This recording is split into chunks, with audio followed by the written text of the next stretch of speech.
Flortte, a Chinese cosmetics brand that has products of sexually suggestive languages, has been widely discussed on social media platforms. The naming of the product is problematic because it used the technique called homophonic pun, 谐音. It may connect to the sexuality hints and suggestions, right? Coupled with naming, the presentation of the product, and the imaginations go wild. When the imagination go wild, then people may, have a chain of association. The entire code is heading to another direction, which is heavily sexuality related. After asking a random male representative of Flortte naming, he responded as inappropriate for females, especially ethically influencing the underage. 其实你给我这个产品本身倒是看不出来啥，就是它这个名字好纯野，有一点点怪。但是刚才我看那个海报的话，它比较擦边，就是很有性暗示的意味。 There are many netizens criticizing Flortte as its problematic naming of product and the sexually suggestive languages that make female groups feel psychologically annoying. When I look at this poster and think of empowerment, right? I mean, there are two things came across my mind. The first one is, yes, we are still sexualizing and objectifying women. But there's no wrong because this product is targeted at female. So that you use a female model to demonstrate the product for the female customer, I think is perfectly fine. Another empowerment is that, as I said before, girls like white, girls like red, lace. So it's perfectly fine if we dress up in such a way. So empowerment is about self-expression. However, in another context, is this advertisement is going to appeal to the mass public, including the underage. Then I think it's problematic because we are trying to tell them, this is the stereotypical of how a girl should look like. The sexually suggestive language naming of Flortte's products can be related to ethical concepts as utilitarianism. I just thought that probably the designers at the brand were just not very literate in terms of women's rights, in terms of what respect means. So they thought that by having this gimmick, hey, what a good idea, right? So women today are more open about sex. They're openly talk about sex, and there's no longer that shame in having sexual partners before marriage. There's no shame in having multiple sexual partners. So they probably thought that, hey, what a good idea, right? So this gimmick will bring us a lot of traffic. Back to this question, I think we have to go back to which ethical philosophy you belong to.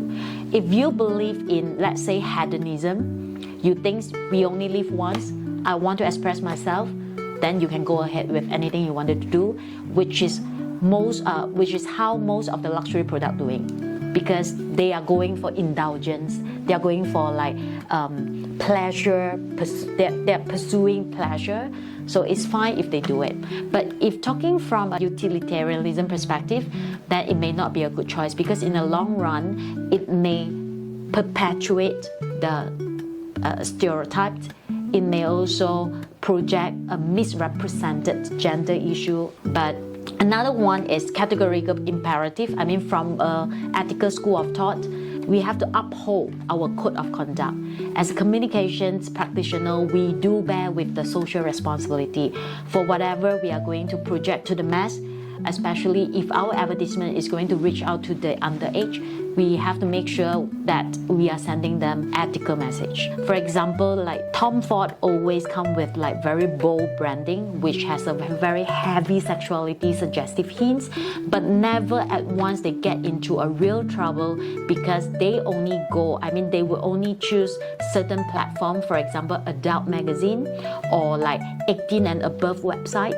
I think you just wait and see and test the public perception and reception. When it comes to news media, when reporting on this incident, first thing news media shouldn't do is to treat this as a gimmick like the campaign designer did.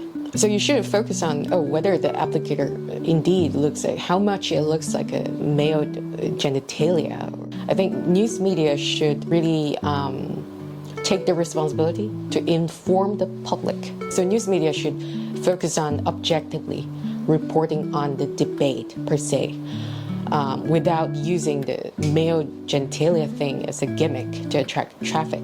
And also news media, when reporting on this incident, I think another important issue overlooked by many is to seek balance. Many of the news media outlets that reported on this incident primarily focused on netizens' opinions, social media influencers' opinions, right?